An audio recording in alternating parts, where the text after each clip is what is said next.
Eagles Legion. It is your three down bros, Roland, Arthur, and Greg, coming at you post Super Bowl with a preseason look at our beloved BC Lions, our beloved new look BC Lions. Actually, I mean, everybody knows we got a brand new coach in Buck Pierce, which we're all hoping for a brand new look on the offensive side of the ball. And we here in Three Down Broland are going to take a look at that new look offense position by position, starting with the wide receivers. And I'm just going to kick it over to Brother Arthur. What do you think we're looking at in the receiver department here with all the new stuff that's going on right now? Well, I mean, before we get into the receivers, I did want to just kind of cite the Super Bowl yesterday. I would have to say I'm still quite shocked. I am still quite shocked that the Chiefs could not handle that pass rush by the Eagles. When they're rushing standard a four man front rushing, and they just got pressure on 5-6 back end protection, I was just shocked, and I expected more from Mahomes. I thought he could overcome that. I mean, but I guess if you got no time to throw, you got no time to throw. And he was just under siege. Yeah. So four-man siege only. He was made to look quite human, which was, I think that gives. I think watching the Super Bowl, if you're an offensive lineman, you got to be like smiling, because it just shows that you may have a top 3 quarterback in the league this year, and a few weapons on offense. But if you can't protect the quarterback, it doesn't matter. Yeah, for sure. How good of a quarterback you have. So that, if you're an offensive lineman, you got to be just happy, because that just shows you how important they are. Yeah, the value. That's right. The value of the line. Yeah, so it's and a lot of uncharacteristic mistakes by the Chiefs, like a lot of undisciplined penalties. Usually they make the other team take those calls, like unnecessary roughness, jumping offside. But wow. But yeah, I would take it one step further. Yeah, definitely the O-line is a huge difference, but I think it started with the pressure from the D-line of the Eagles.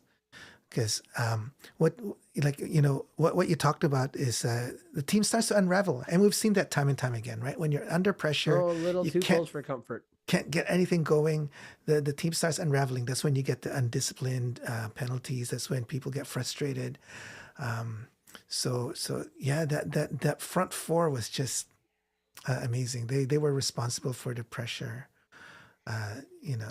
Number 19, right? We were talking about number 19, Mr. Sweat. Yes. Pushing that left tackle back right into the quarterback. Man, that was something. And that tackle was twice as big as he was. At least it looked like he was twice as big, right? So don't worry, CFL fans and BC Lions fans. I'm going to bring this back to the CFL, but just wanted to make that point, because it's quite evident yesterday. And what I was going to say is, like, Ryan Rigmaiden and Buck Pierce, what did they say? They wanted tough physicality. Yes. Be able to handle adversity, and the battle is won in the trenches. Yeah. So they're saying the right things, right? They want players to play tough. So very much like what the Eagles were able to execute yesterday. Yeah. Yeah, a lot of people talk about smash mouth football being on offense, right? Where you just run the ball down the throats of the other team. I got to say, the Eagles played smash mouth defensive football. I mean, that was, as they say, South Philly ball. I mean, that was just punch you in the mouth, and we dare you to punch us back. And KC had no punch back, nothing.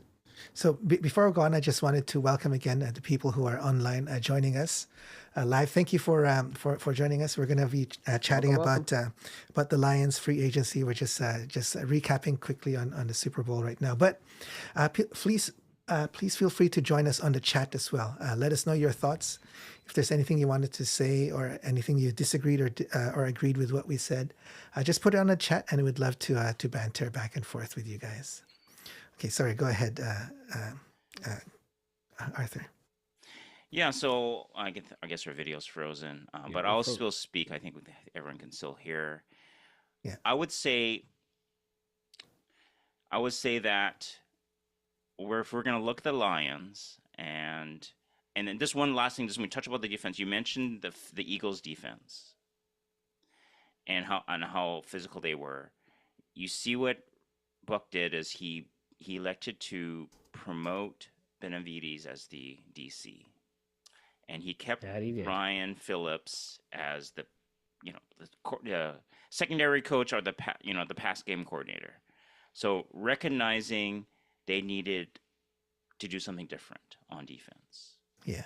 And I'm hoping that means more smash mouth football. Not like a finesse quick defense. Mind you, I'm not sure how finessed and quick our defense was last year. Well, don't start me. Because I think that's what they were kind of building toward. Like, it wasn't necessarily big. It was more finesse. But then I didn't really, I didn't. It wasn't very obvious. It wasn't very obvious that what identity they had on defense. Yeah. And I'm hoping for an identity like what the Philadelphia Eagles had yesterday for the Lions on defense. Okay, so yeah, for sure. Oh, there's a note from ACC says hello. Hello, ACC. Nice to meet you. Glad you can join us tonight. Yeah. So we can start with the receivers. So obviously the biggest news is they were able to re-sign Justin McInnis for another 2 years.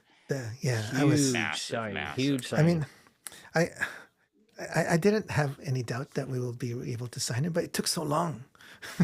It took so long to secure him. Well, I wonder if the team wanted to see what other pieces would be in play, because I mean, the money he's going to be asking, maybe they had a good idea of that money. And, where were they going to get some of that money from? And they had some other receivers they probably had to appease or to see what, the H squared, Hatcher and Hollins were going to do. But yeah, McInnis was the number one priority, I think, on our offense once Buck got here. Well, they gave him $250, right? That's what's been said. $250. That's not astronomically high, right? I mean, that's based on what we've seen the last couple of years. I mean, he was the top receiver last year. Yeah. So it's actually quite a bit lower than what was the going rate last year. But that's not Lawler money by any means, or whatever that they called that. So maybe that's why it took so long, right? Maybe he was holding out for more, but eventually he settled for $250. Unfortunately, this was before the increase in the cap, right? I wonder if he would have been given more if the increase in the cap space was announced before. Possibly. I mean, maybe that's what they were waiting for. Maybe they had heard the cap was going to go up, but they just didn't know when, and they were just kind of, trying to time it. Yeah. Yeah. So, just wanted to welcome again the folks online joining us. We'd love to banter with you. Feel free to type in the chat anything you want to say or respond to what we said, and we'll banter with you. So do you guys believe that, I mean, the way it's kind of stacking up is Justin McInnis our number one receiver? Yes. Oh, definitely. And who's number two? It's hard. It's not that easy anymore, right? I mean, you're going to give Keon Hatcher every chance, right? You're going to give him every chance to be in the other slot position. Yeah. And I hope that they give him that chance. Like, they had him wide out, and I don't think that's the place for him. I'm not sure why he was on the wide out there. He really looked lost when he was out wide, and he just, for whatever reason. Well, it seems like last year he rushed coming back. He probably wasn't 100% when he came back, right? That's what we're hearing anyway. So because the production wise, it was not what we were used to from him. So, does that mean that he's going to be able to get back this year? If he does, then yeah, then he would be number 2. But if he doesn't, then yeah. Then it's Katoy. And Roland's one of Roland's favorite players. They can utilize him more. Yeah. Well, I mean, are they going to need him to be blocking more? Because, well, I mean, we're not talking about the other positions, but with what's up in the air elsewhere for the essential blockingness of the offensive lines previously ran, are we going to need Katoy to be in there more? I don't know if Bucks offense needs a tight end. I'm doing air quotes here. I don't know if our video's picking it up, but is Bucks going to need a tight end that's in there blocking? I don't remember Winnipeg running a tight end kind of guy. Well, you guys remember they'll use 6 offensive linemen, and then they bring in a slot receiver, pass protection at times, and then the Lions will have Butler. True, true. That's right. So if I suspect they're gonna deploy 6 offensive linemen. I think we could expect to see that. Yeah, and we've seen Winnipeg receivers in the past play a lot more physical than they can block than our receivers, right? So Katoy can definitely do that. He's got the size, maybe a little bit more than what Hatcher can do, right? I mean, but Hatcher's not a small guy. He's just got to be willing to get his nose dirty. Exactly. All. Yeah. I mean, he's good bully ball. I mean, he's a tough receiver taking the hit, but I would like to see him deliver some once in a while. Do you know what I mean? And I think McKinnis tried. He was game. He's just not very good at it, but maybe with the new system and some new training camp practice, he'll get good at it too. Well, it's just coaching, right? I mean, these guys aren't like weaklings, right? I mean, they all have size, and they should all learn how to block, right?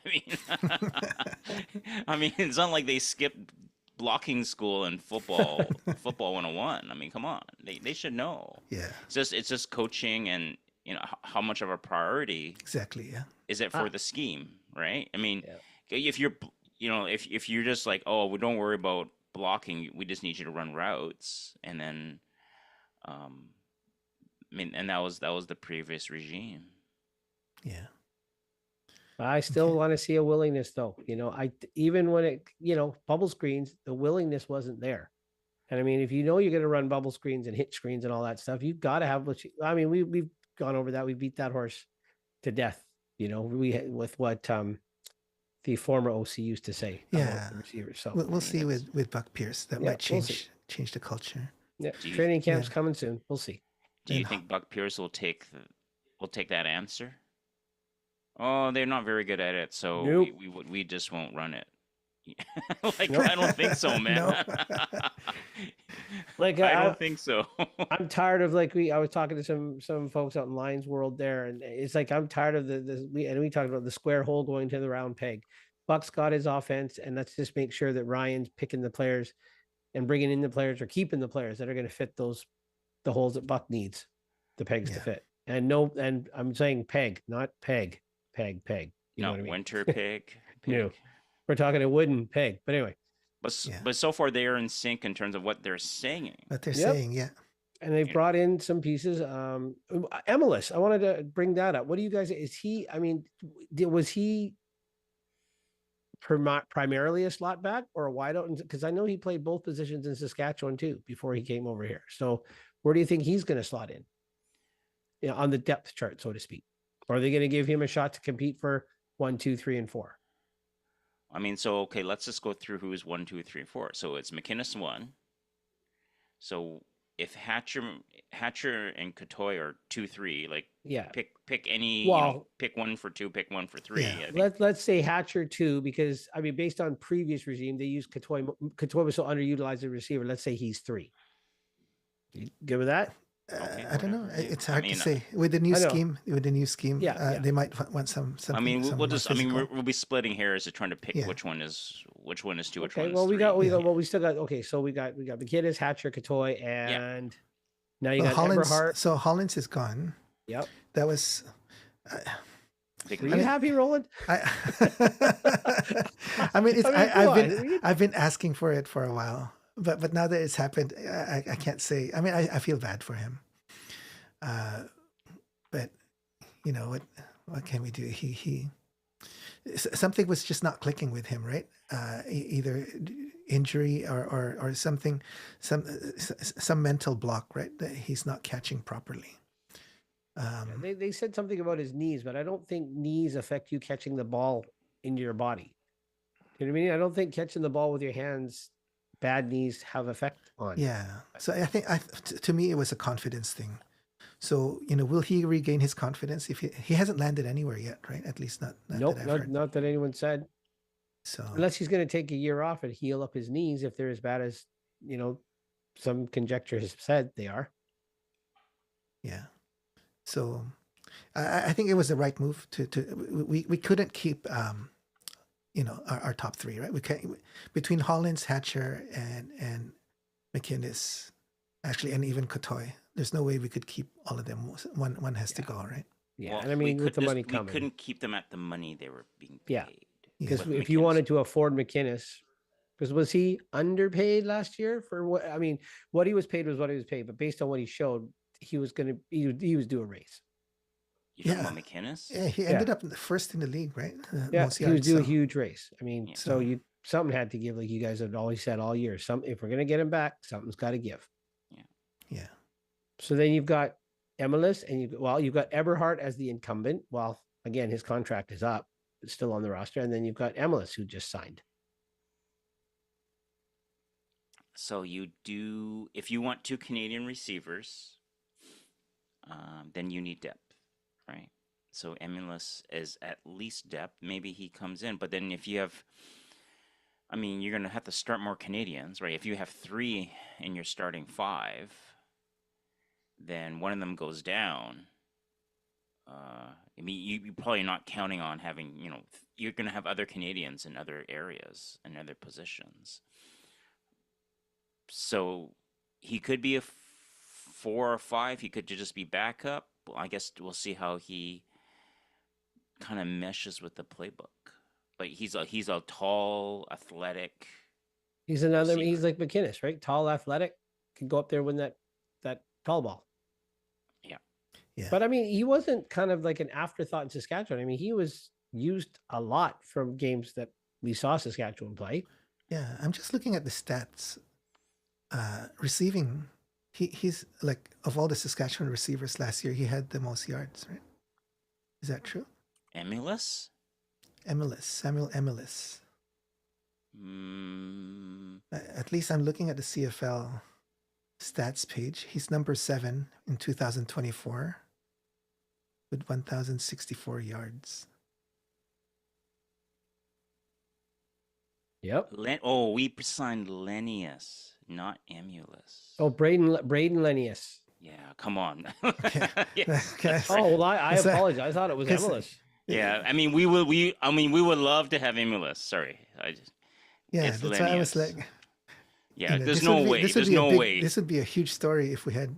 Well, I managed mean, to- might as well bring in Schaefer Baker as well, since you guys are at it. Okay, well then Braden Lennius, yeah, he was spot duty on the. Okay, yes, but I do remember him getting some big catches against us in that game. But we won't go there. Yeah, I mean, it's just injuries that's kind of derailed him. And then they bring in really good receivers in Saskatchewan. You gotta hats off to them. Oh, So- well, this is interesting. He didn't play last year after going unsigned through the 2024 season. Lennius? Yeah. Okay, yeah, I was looking for his stats. I'm going quite low, and I still haven't seen him. Serious, yeah. So there's a serious injury risk. So I'm to pencil him as your number 4 or 5. He's got to like make it through camp, and then show that he can get back to maybe where he was 2 years ago. 6'5", 230. He's got Yeah. some stretch. He's got some reach. Does he have the speed? Because they still need a burner, right? Yeah. Because the one, like, I mean, if you went into the season with the receiving group we have now, that is definitely lacking. Well, where's Barry Hill is he gone? Does he have another year? He's only a 1 year experience more than any kind of Yeah, true. U.S. cast off, right? And those guys are is a speedster a dime a dozen. Like a running back out of the US? I would think so. I Just mean, a it's speedster with brains, though. Speedster. You need a speedster with brains. they can run routes and catch the ball, but someone with good speed. So they do need one at least like a one real good speedster to stretch the zone, right? So we'll have to see. Well, we'll see if there's any speedsters that come tomorrow, right? 9 a.m. Well, okay, let me ask you guys this. Oh, If Blake Hollins, says, gentlemen. Hello, Blake. Good evening Blake, Hey, Happy New Year. to you. Okay, Blake. Blake, I got an answer to your question, Arthur. how Since fast? How Lucky- fast is Lucky Lucky? Whitehead. How fast is Lucky now? Nowadays, Wait. Did Blake say Lucky? you can see it, right? Yeah, You I were can see asking it. for a Yeah, speedster. yeah, He yeah. suggested Lucky. I can't say anything. Well, thank you, Blake. Appreciate you. Greg, we should change our jerseys right now. I Start the movement. I got my 7. My Start 7's the still here, movement man. back. Start the movement back. I mean, Buck would know him very well. Spent Yeah. half the year in Winnipeg. True. But yeah, he's still got a lot of his Instagram posts working out in Winnipeg stuff. Like, come on, Lucky. Come on. Yeah, But he was only signed for the year, right? If I'm not mistaken. he's a free agent. He is a Yeah. free agent. Okay. Yeah, interesting. So we don't. You don't think we have anyone in our fold right now who can play that role? I mean, Barry Hill. I mean, I'm just He answering. didn't look Grace. fast to me though when we watched it. He didn't look great, but that's just me. Yeah. I guess Hollins was your kind of speedster, right? Yeah. So, all right. I mean, Barry Hill is maybe a little proven, not big time proven. You could take your chances with like someone you bring in from down south, or would you bring back Hollins at a reduced salary? Because other teams have pretty much. I don't know what other teams are going to do. Like, are they?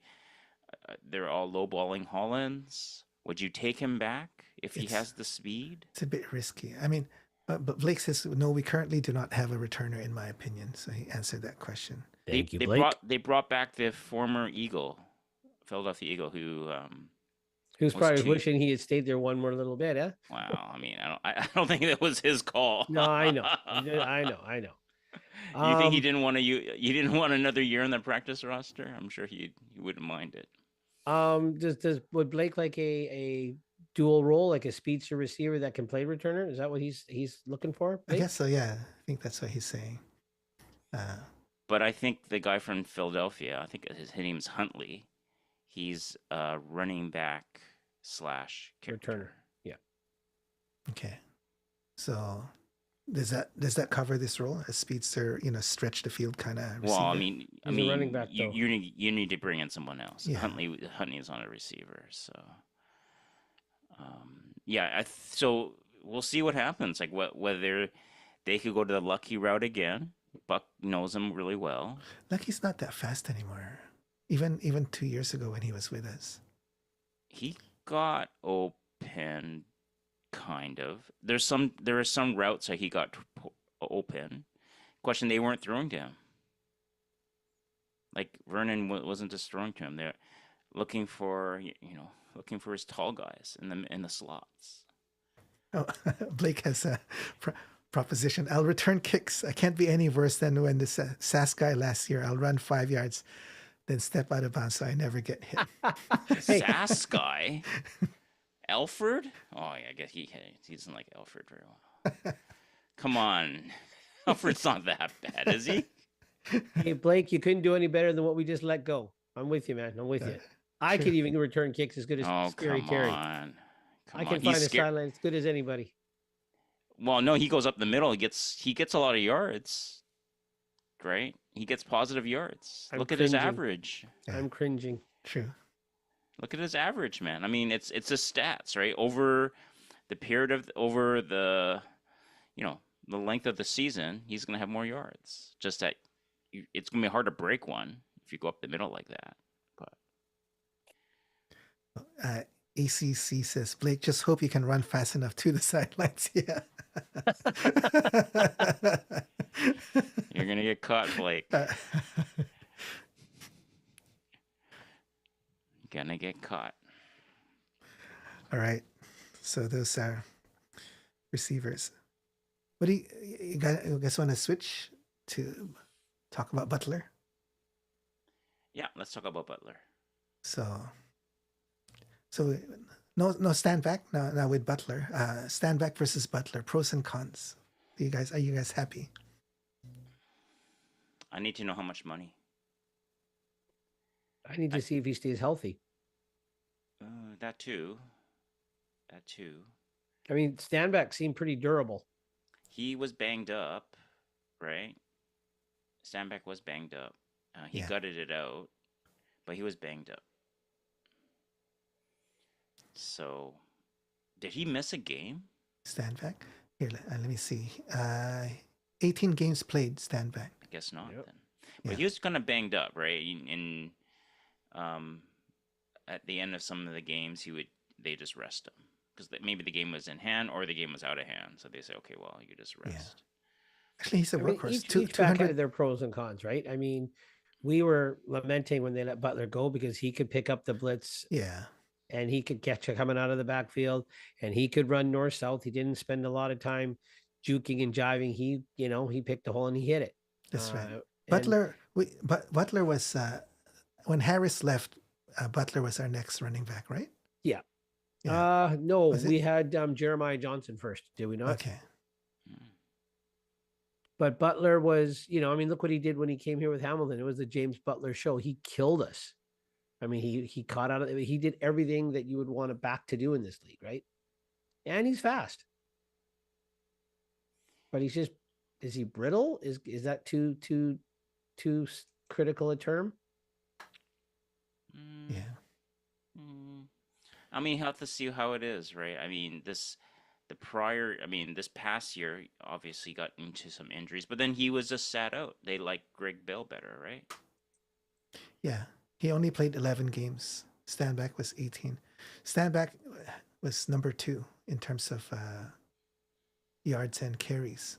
So Brady Oliveira was number 1 and Stanback is number 2.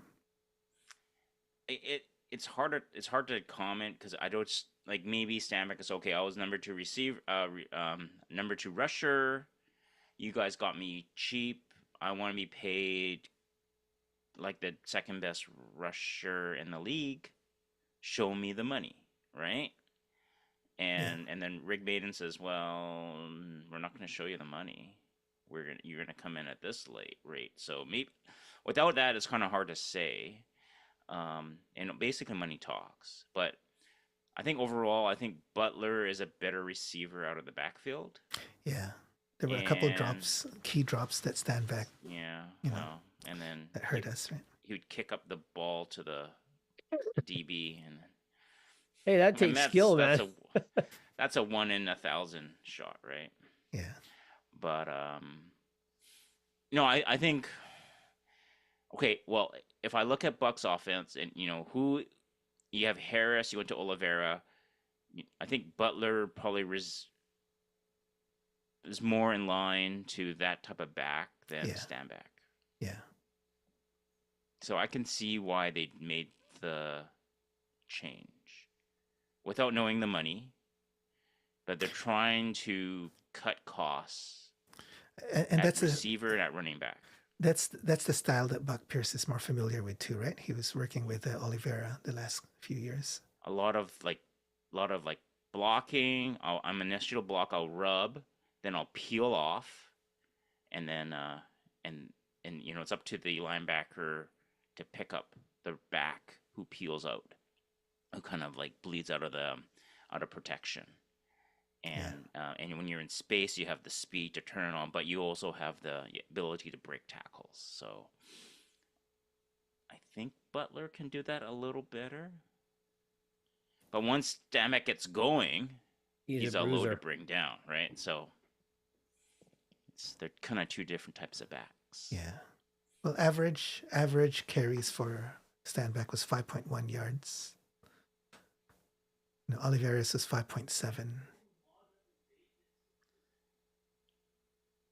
If we switched offensive lines, what would those stats be? Yeah.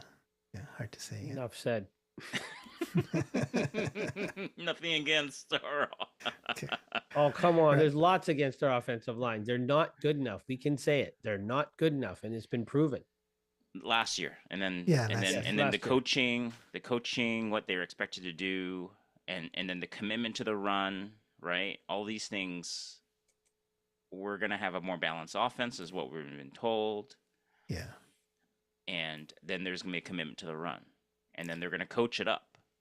I'm sure they coached up running and run blocking, but when it's easily abandoned to just let's just air it out, it's a bit easy to defend. Yeah. So, talking about O-line, so we released Perkins. We got, what was his name again? Allen. His replacement. Yeah. Well, should we say replacement? He's got to earn it. No, I'm okay. going to say replacement. Yeah, come on, man. Is that enough? Is that enough to shore up our O-line? No. Oh, sorry. I'll think about that. Okay, so they bring back Couture, they sign Woodruff, and they sign Schuler, and Broxton's back. So basically, And Pearson.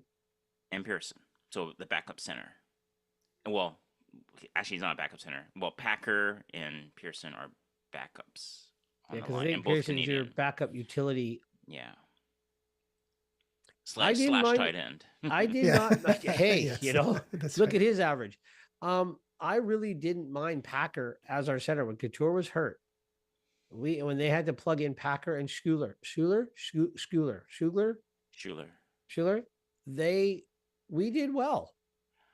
We were 5-1. We had that loss against Toronto. Then the O lineman got injured, And it was plug and play. And then they won 5 in a row.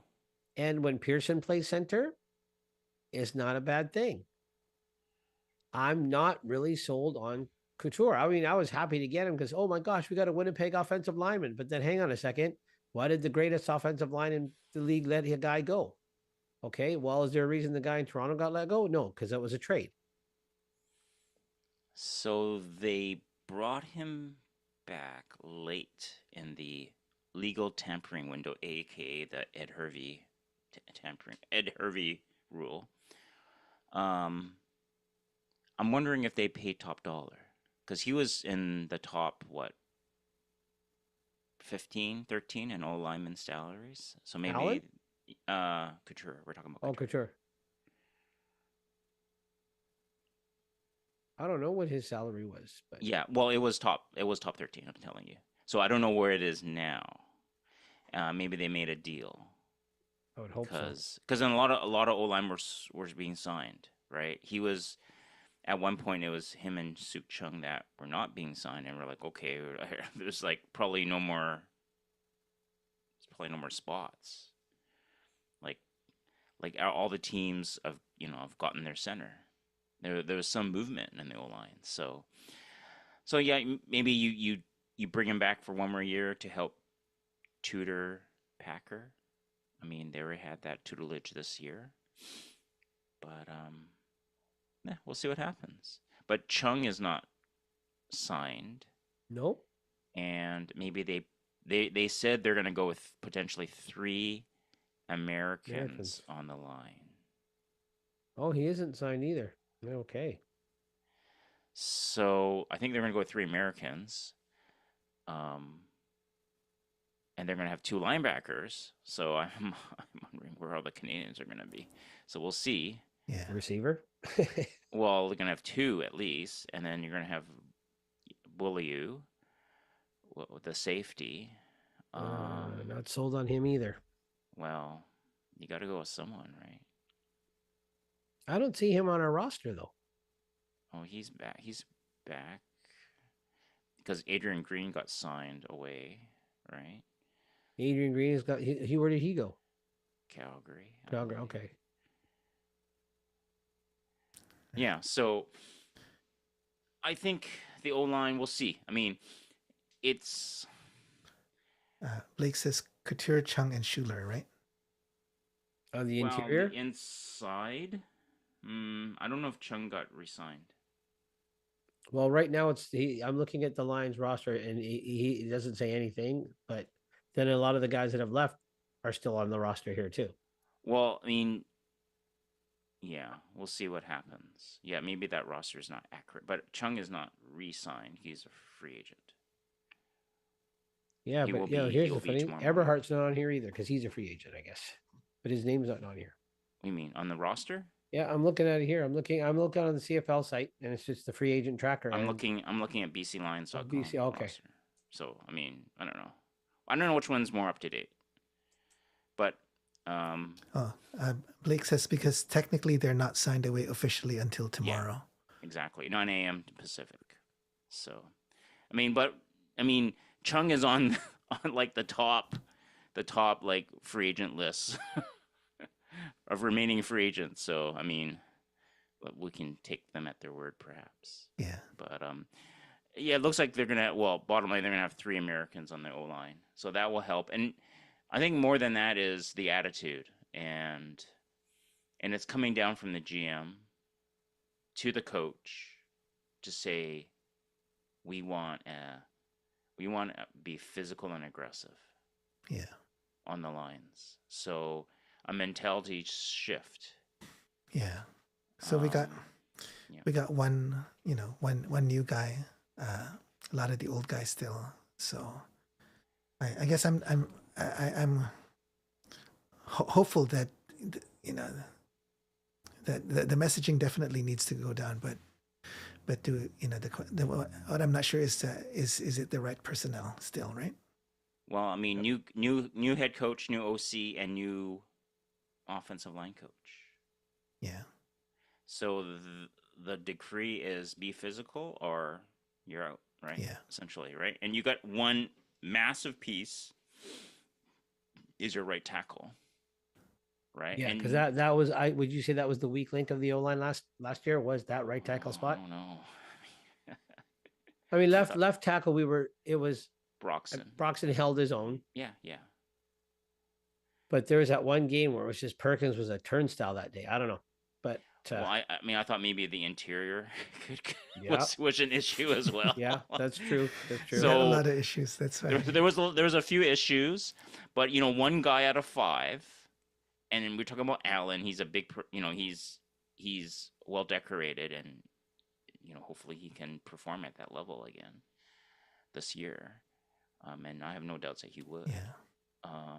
He can say, "Hey guys, let's get it together," right? Maybe he can be the leader on that line, and then you're gonna have a whole bunch of new voices saying, "We want you to like run people over," Yeah. right?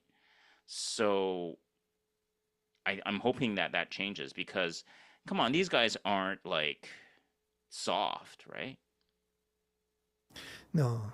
I mean, come on, they're They're, football. no, players. they're not. They're big not soft. guys. No, they're not Yeah. soft. Definitely, they're not. I guess it's the grit and the desire and the and the desire to impose your will as opposed to having the opponent's will imposed on you, right? Yeah, So- like I'm a big believer that the tone, the intensity comes down from management to the coach, to your coordinators, to your line coaches.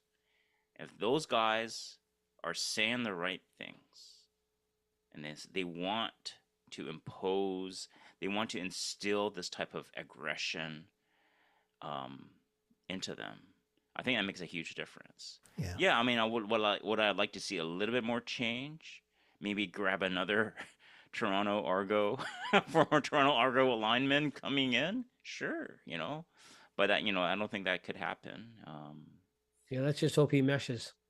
That's my other Dijon Allen. Let's just hope he meshes. Yeah, but it was a big piece. I Oh, think. Yeah. huge. Yeah, and he's 6'1", 300. So he's a low center of gravity. Yeah. 6'1", 300. Kind of a little under that Philadelphia D line, the Philadelphia O line average, eh? What was that? 6'8", 3. 6'6", 338. That's average. So the center was small, and And Yeah. everyone else is bigger. the Yeah. tackles were huge. Yep. Whew. All right. So flipping to the other side of the line of scrimmage, the D line. Oh no. We missed the Oh. most important What? most important position on the offense, sir. Quarterback. Oh, quarterback. Okay.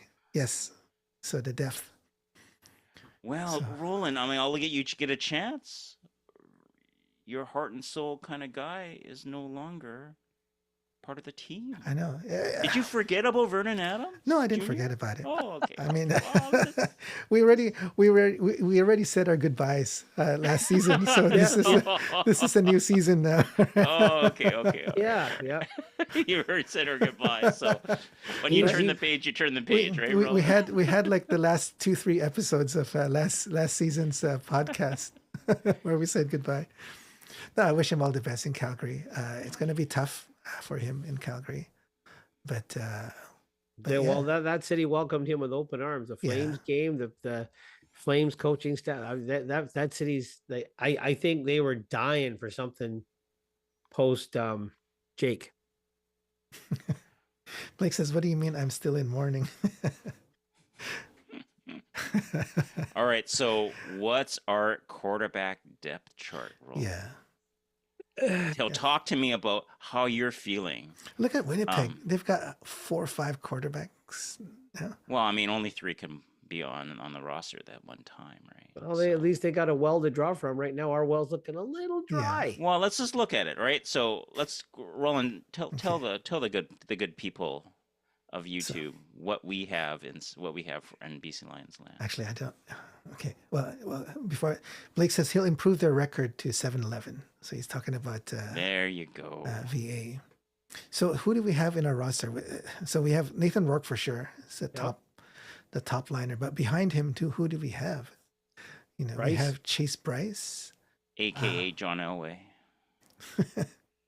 I mean, how many times did he come in to play last year? Seldom to barely.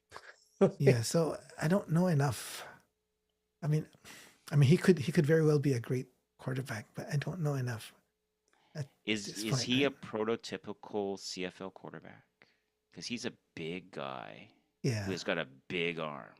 But we didn't see a lot of that. So I jury's still out in my court here. I don't think I saw enough of him to even make it any judge on that. Yeah. Well, who was getting number one? So hold on. Blake says he thought that Bryce was okay. I like Bryce. Yeah. Okay. Well, okay is okay, but if Rourke, God forbid, has another Lisfranc fracture or whatever, there's no other VA that's going to parachute in and go, as Arthur always reminds me, 4-2 with a win in Calgary, baby. I don't know if Chase Bryce can do that. All due respect to Mr. Bryce, because I haven't seen enough to form an opinion. Okay. Other than I have no clue. Let me paint the picture. When Mr. Bryce comes into the game's out of reach, right? Yep. And usually it means for the Lions, they're losing the game terribly, right? Yep. Because were they really like big time ahead and he come in? I mean, I think it was one game he came in and he usually if they're up big time, good old Rick C's not gonna like, oh, we're not gonna pour it on, we'll just do the run plays and then like punt, right? So he's definitely not pushing the ball downfield, right? So on the games the Lions are losing, Bryce comes in here. Work with me on this scenario. That O-line probably is not having a good day. And there is no run game to speak of. So guess what? So if you're the opposing team's D-line. Fresh meat. No run game, an offensive line a little porous, guess what's going to happen? They can fatten their stats, man. Yeah. So you think he can open up the ball, go downfield? No, he'll have no time. He's just getting the ball out before he's going to get wasted. Yeah. But all I'm saying is, I mean, I get that, but all I'm saying is like, great. I mean, let's develop it a little more and maybe play him better like me, Buck will. But I'm just saying, if we're going to get back to respectability and make this lovely crowd in this province forget about the sourness that happened last year. We're going to need something that's a little bit better, that, you know, maybe not as Kid Canada like as Nathan Rourke, and I'm really hoping he gets back to somewhere near that. But don't we need someone that's got some CFL experience that can right the ship? Like, I mean, look at all those other backups that held the fort when all those other teams starters went down, and they didn't lose any ground. If we lose Nathan Rourke, I don't know if Chase can hold it together until Rourke comes back. Okay, did you think Nick Arbuckle could have held the Argos together all the way to the Grey Cup?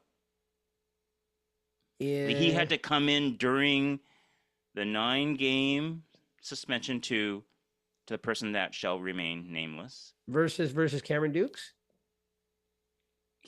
Cameron Dukes was like a turnover machine, and they turned to Arbuckle. Well, okay. Do I think Arbuckle could have held the Argos? Arbuckle's a veteran. Arbuckle's a veteran, though. But I'd be a little more comfortable if he had to cover for Nathan versus Chase, because like I said, I'm not saying Chase is bad. I haven't seen enough of him to make an opinion. Like, I mean, I see your scenario, Arthur, about, you know, the guys basically thrown to the wolves. I mean, that was Campbell's fault. But yeah. I just don't have confidence in an unproven commodity if we need to stay, if we can go 4-2. Yeah. How many first team reps do you think Chase Bryce had for the whole season last year? 0. Okay, thank you. Yeah, I'm not disagreeing with you, but I personally would feel more comfortable, and I don't know if Blake's still here. I just would feel more comfortable with some guy with some CFL experience with what was out there. I don't think I'd go with Cameron Dukes, but, you know. Well, I mean, you saw the list, right? Yeah. Yeah. And I mean, I'm looking at the quarterbacks on this roster. I have no clue where their schools are, where they've come from. So, I mean, you saw that list of available, available they quarterbacks in the league now. It was the scrap heap. No, I mean, I hear Greg. I'm uneasy too. We don't have the confidence because we don't know, you know, how good Bryce is, right? Yeah. Blake says the same thing as what Arthur said. The problem is who's left. Mazzoli, right? Mazzoli, Dukes, Arbuckle signed, right? Yep. Yeah. He went back to Toronto. So basically, you're getting Dolagala? Right? You get the Winnipeg fourth stringer now? Was it Wilson? Was it Wilson? That guy? Well, hang on now. Now, Mazzoli, I mean, maybe he's damaged goods. I mean, he's had injuries and he's getting older, but can he still play? I mean, is he not worth bringing in to take a look at least? I mean, he has led a team to a Grey Cup. But that's a long time ago. He's come in a backup. That's a long time ago. So are you okay? Yeah, I know. I'm just trying to understand the brittleness. If you said JB was brittle, Mazzoli, I don't know if there's a word in vocabulary that would show. Sugar glass? Huh? Yeah. Sugar glass. Blake says, we went through that last year. No more Jake experience, please. Oh, Dolagala, yeah. Yeah. Dolagala. So yeah, they're gonna have to find someone, and if they, you know, they're maybe looking, they're having this. You think they're having this conversation? They're definitely having. This I'm sure. Buck Pierce is a quarterback, so he knows the importance of that position. Yeah. And I mean, let's be honest. We could. I mean, if Chase is given the chance, because God forbid the wrong way to get that chance, he could be lightning in a bottle, just like those other. Who's the guy in Montreal, right? When Cody went down, and then they decided to go with him because look what happened. That could be Chase Bryce too. I just personally would like somebody with we just don't know a bit of a resume. That's just me. We don't know.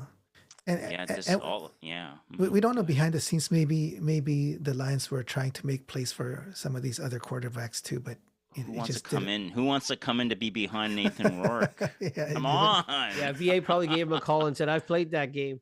Well, no, I mean, like these other guys, they went to different places. They're like, okay, well, I'm just like, what's the point, right?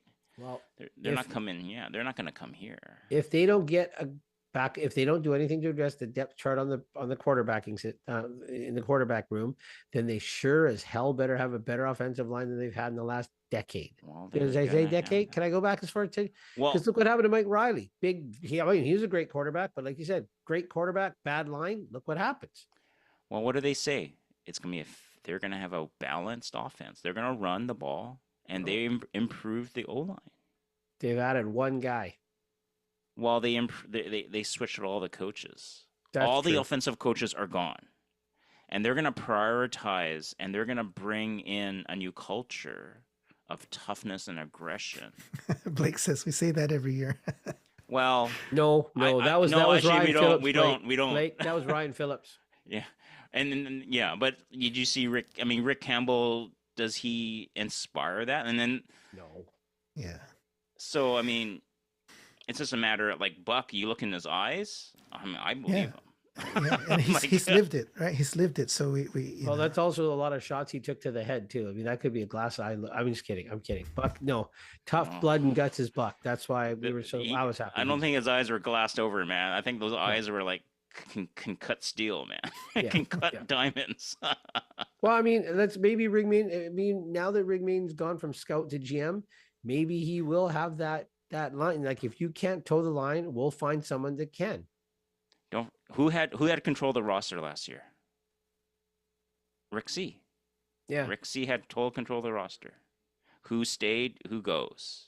Yeah. Right? And all those little one-handed backs that can be brought down with a puff of air, they kept them. Anyway. Yeah. So there's a new sheriff in town. There's a whole bunch of sheriffs in town. So that's what I'm thinking is the quarterback. Okay. In the past, this hopeful optimism I hear from Arthur Roland. Yeah, it is. Roland? Yeah. No, I'm just saying. Not used to it. It's all leadership. It's all direction from the top. Yes, absolutely. Top down. What I'm just saying is, in the past 3 years, for the BC Lions offense, far too much was. They relied on the quarterback far too much, and they had pretty much parts of 2 MVP type seasons for the quarterback until they got injured, right? Nathan Rourke 2 years ago, last year with Vernon Adams. He was on pace for MOP. Yeah. If he didn't get injured, right? Yeah. So, yep. And they needed to be at that level to win games. So we don't need that style of quarterback. Look at Winnipeg now. They can get by with above average quarterbacking and win. True. So I mean, the yesterday's game was proof, right? Yep. Yeah, exactly. He made some big throws, and the biggest throws he made were when they're up 3 scores, and like Casey can't even make a first down. But it's in much our case, easier for him to air it out. In our case this year, we potentially could have the best quarterback in the league, potentially, if he gets back to form. Oh, yeah. I mean, he had to learn 4 playbooks in like 5 weeks. Yeah, 5, including the Lions. Yep. His ed was, and then he rushed in, and he was rusty. He didn't play live ball. I mean, he had some preseason games. I guess I'm saying that because your point was that with Rick Campbell, the approach was we're going to get the best possible quarterback to win us the games. Doesn't matter if we're weak in other spots. We're going to be so far ahead that they're going to be playing catch up and they won't know what hit them. Right. So we'll win games that way. But we know that doesn't work. Right. It didn't work last year. It didn't work the previous year because you're just one hit away from having that quarterback go down. Yep. The other approach is where you have a strong O-line. And maybe not the best quarterback, but decent enough, and a decent running game, so very balanced, right? So could you call Toronto that? They had, I mean, with the quarterback, the player who shall remain nameless, he's an average quarterback? Yeah, he didn't play that well last year. I mean, he had good games against BC. He had one really good game. Yep. Thanks to Nate for saying all those things, bulletin board material. I think, yeah, he had a great game against us. But I mean, they won a Grey Cup overall, yeah. With Arbuckle, who hadn't played, and I don't remember Arbuckle. And I mean, we know Winnipeg's D line can beat up some people, but I don't remember Arbuckle getting manhandled in the Grey Cup. Of course, I was Jefferson had a really good game. Jefferson had a really good game. So he got in and got his sacks. but Toronto was able to shut down the Winnipeg offense. Yeah. So I'm playing devil's advocate here, but Sure. given these two models that we're talking about, we have a lot of money invested in Nathan Rourke, and even with the pay cut that he took just recently, it's still a lot of money. That means we have less money to spend on our own line than other teams do. So can we get our own line to that level where we're saying, this is a winning own line? So far we've only made one change. It's still the same people. We're hoping, based on what you said earlier, we're hoping that the top-down decree of "you shall be aggressive" is going to be enough. But, Thou shalt punch people in the mouth. the one guy you brought in was not the top offensive lineman last year, but he was the last 2 years prior to that. So the one guy is a pretty good guy to bring in. You know, but what I mean? we need five. We need Well, five. I mean, how much you want? How much did you want to spend? But right? that's what I mean, right? Like the game we saw yesterday, they had they had one team that had a quarterback that's not as good, but the O line was solid. Well, that O line's the number one ranked O line in the NFL. So I mean, they built their team around that O line to protect Jalen Hurts, and then they got Saquon Barkley. So that was like, oh, okay. So I guess playing devil's advocate, that might be what we want to do, but can we get there? I mean, it's hard to turn over the roster. I would say the Lions are probably spending less on receiver than other teams now. Yeah. Well, Blake says, guys, got to hop off. Early talk to you guys again closer to the season. Right, Blake. Take care, Blake. Good night. Take care, Blake. Good night. And I would think that, I mean, of course they have bets on the D line, and he's like the top defensive player in the league. Yeah. But I would say the Lions have less money, probably at linebacker and secondary. Okay. And maybe they can't afford more expensive backup quarterback, right? So these are like the considerations, and then they have money to bring in someone else, right? It's just hard to know how much space they have left. Yeah, I guess that's kind of where I'm thinking, right? Like, in order to have a championship O line, you got to be willing to spend the money. And because our money is tied up in a couple key locations, with Betts, with Rourke, with McInnes. We have less. So if Butler. Yeah, if we want to bring that up to that level, that means others will need to go further down, right? I mean, like Toronto, Montreal, they're able to recruit young O linemen and D linemen to come in, and be decent, right? With the right coaching, with the right commitment to the run, and the priority to establish the run. So the more you run, the more you execute run packages and blocking, the better you'll be. Yeah. Right? And if you make it a priority, then they will prioritize that in practice. They're going to have more game reps doing it, right? Yeah. So I think they have to be better if they run it, if they, pardon the pun, run the run packages more. Yeah. But I mean, it's a bit hopeful, but to me, it's always the attitude coming from the head coach and the priority of the scheme. Yeah. And as long as you get players coachable, and again, these players are not soft. We're talking about O-linemen. These are not soft players. So it's just how they were coached, what is expected of them. And if they aren't meeting that expectation, they're going to get the Lions management and Buck says they're going to find somebody else. Yeah. Let's hope so. And so maybe a previous regime would, say, okay, well, so work with them, or it's okay, we'll just pass the ball because we have good quarterbacks, and they did have good quarterbacks. Or they just work around it, right? We'll work around it, and Buck says, heck no, we're not working around it. Yeah. So, I mean, I don't know, right? I mean, hopefully Dejon Allen makes a huge difference on the O line, but like for us, this was the key. How many keys? We go through 18. How many games plus the playoff game? We're like, okay, we're gonna need intensity. We're gonna need, Yes. It's gonna be time to throw the ball. We need to establish the run, right? Yeah. Everything's flowing through the offensive line. And what does Buck say? Buck and Rick Maiden say, to win in the playoffs, you got to be tough up front. It's the Lions, so we have to be better at those areas. So they've said it. So they got to prove it. And mind you, they say it's hard to make a wholesale change, right? You got to bring in people, bring in youngsters, and say Schuler, Woodruff, they didn't get into a lot of games.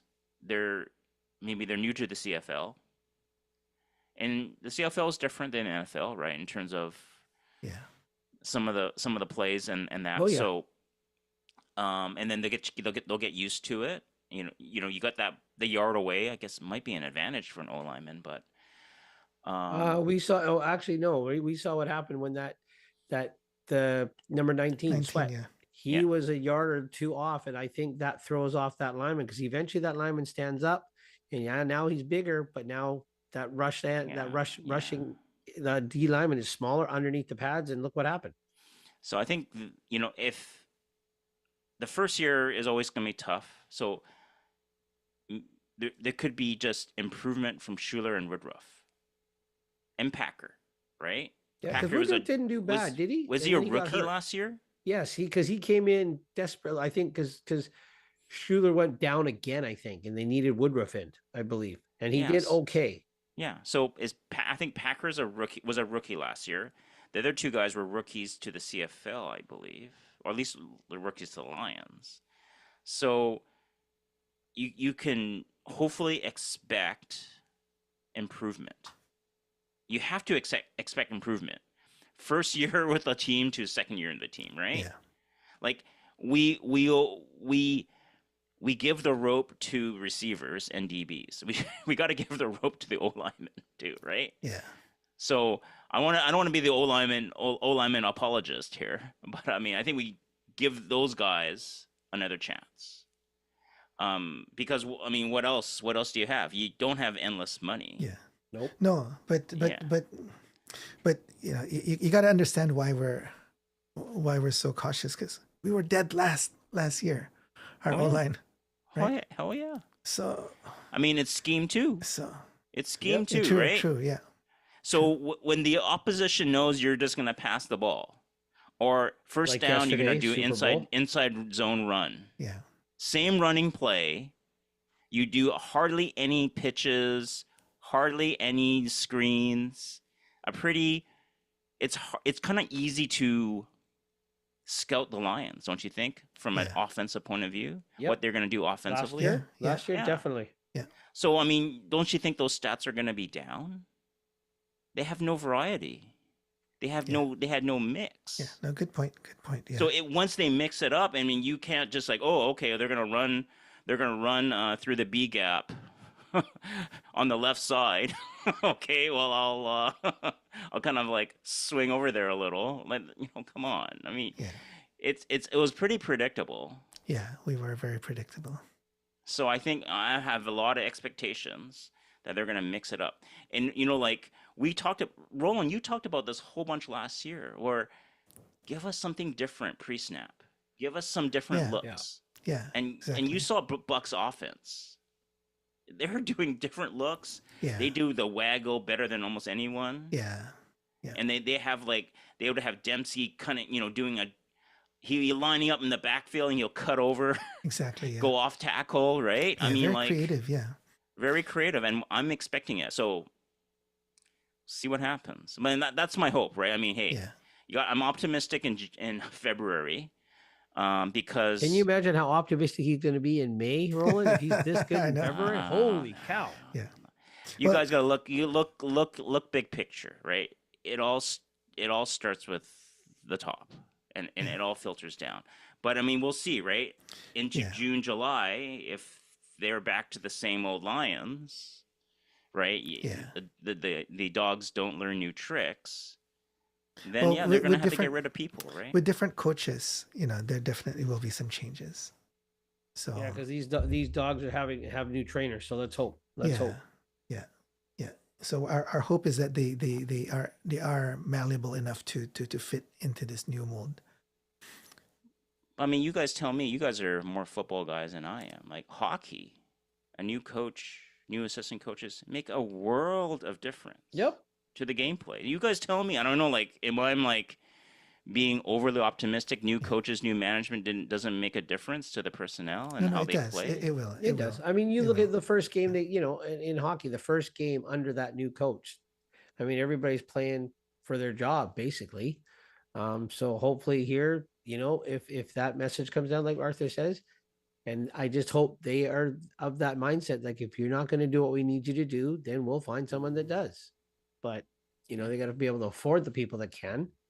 But again, It takes time to return over that like roster. Arthur always talked about last year, look at the receivers that Saskatchewan brought in, right? Mhm. No name receivers that, so no name, new to the CFL, whatever. Yeah. So they're cheap, but look at how they played. Yeah. Right. We bring in these cast offs or these great speedsters or whatever, and they couldn't, I don't know. They just weren't able to play up to what we needed them to play up to here, but we just hung on to them.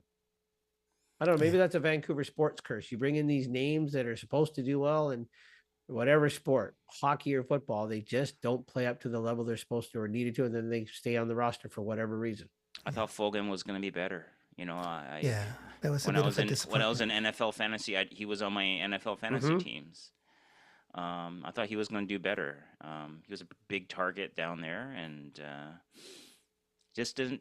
He just had some drops. Couldn't, and maybe he was just he's just down on his luck or something. And Or did he take this league lightly because, hey, I'm an NFL guy and I can do this, and then he couldn't. It's and possible, then, very and what possible. happened to that great running, that running back that kind of came in necessity wise, and he was like a bowling pin. He ran over, and then all of a sudden gone. Rick, Right? you can ask Rick C. and Yeah. and Jordan C. Yeah, Jordan. But again, like, I was listening to the Canucks broadcast, same thing. Like, management sometimes brings in these guys and they don't keep them long enough to see what they can do when they show some hope, and the ones that just don't live up to it, they just hang on to them. And I'm hoping that went out with the old regime here, but I'll wait and see. Yeah, we have to see, right?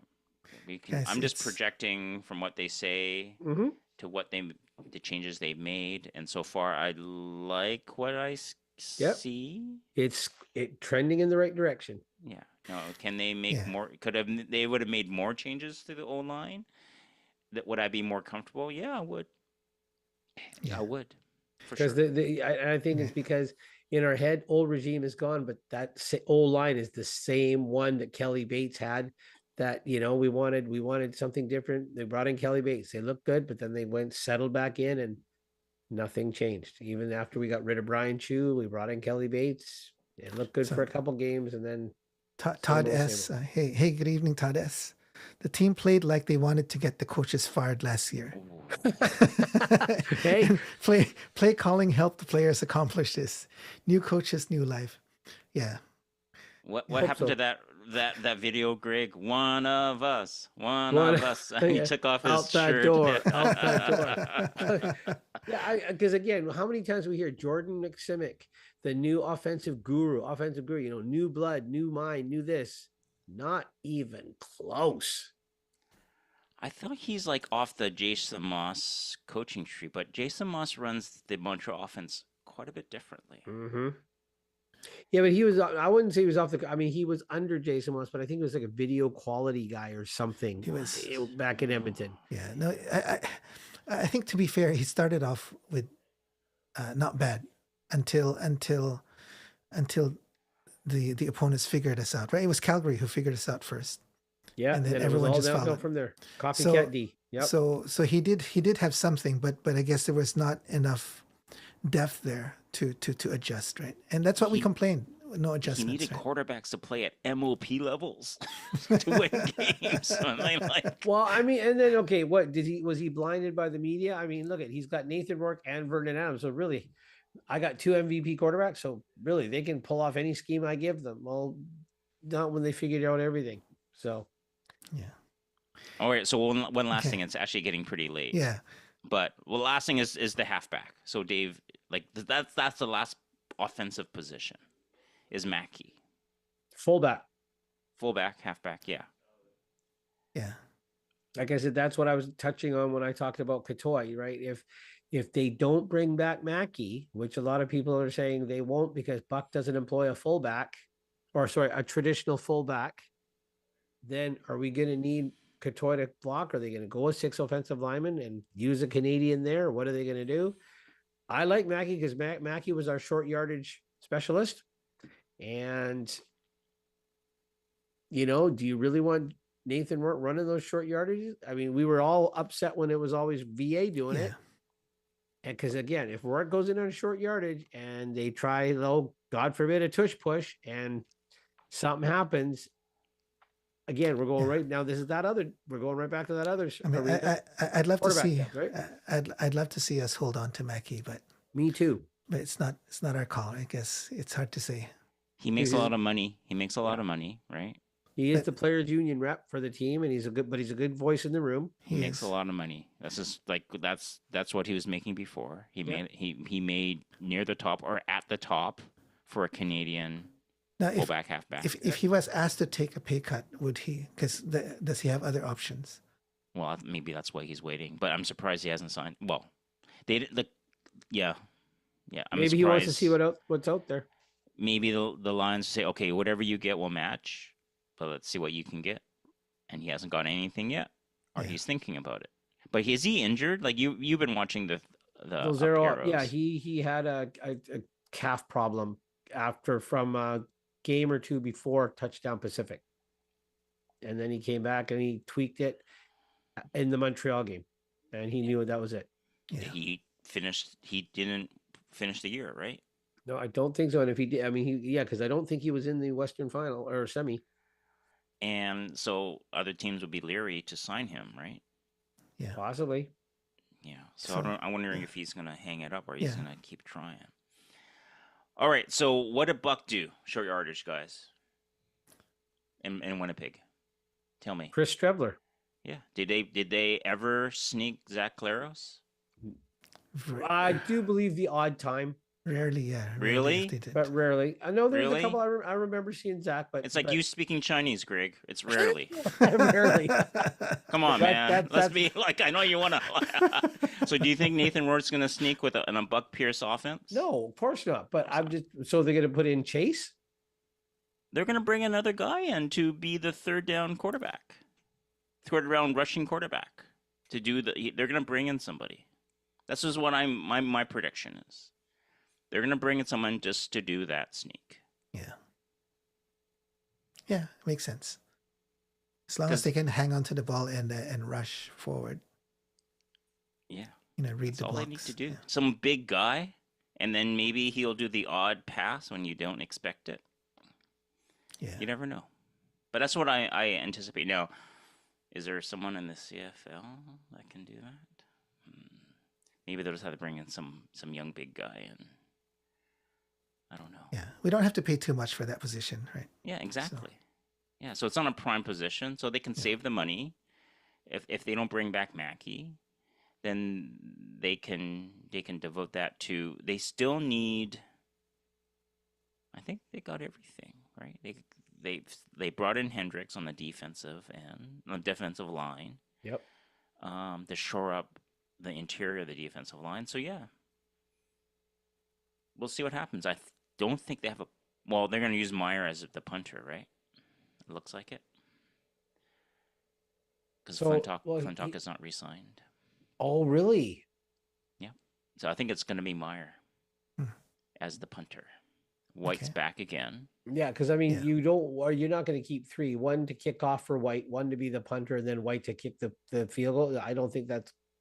So I mean, yeah, it's good. They're just going to have the. I mean, Meyer was on the practice roster most of the time, anyways. But yeah, so there's not that many positions left. I think the third quarterback is. They have other guys they brought in, but maybe not a name person. So maybe that's how they're going to kind of stack it up. But we shall see. Yeah. coming up, but that's pretty much the offense they're rolling. So yeah. So we went through. I guess we'll call it a night with the offense. We'll talk about defense more in depth another time. Ooh.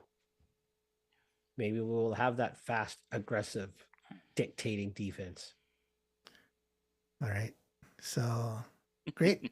So thanks, guys, and those online who joined us. If you're watching this after the live stream and you wanted to chime in with your thoughts, feel free to type in the comments. We do read those as well. Okay. So take care, everyone. Have a good evening. It's nice to be able to talk Canadian football again. Absolutely. So the best game there is. The best game you can name, Tim Hortons. All right. Take care, everyone. Have a good night. All right. Bye-bye. See ya.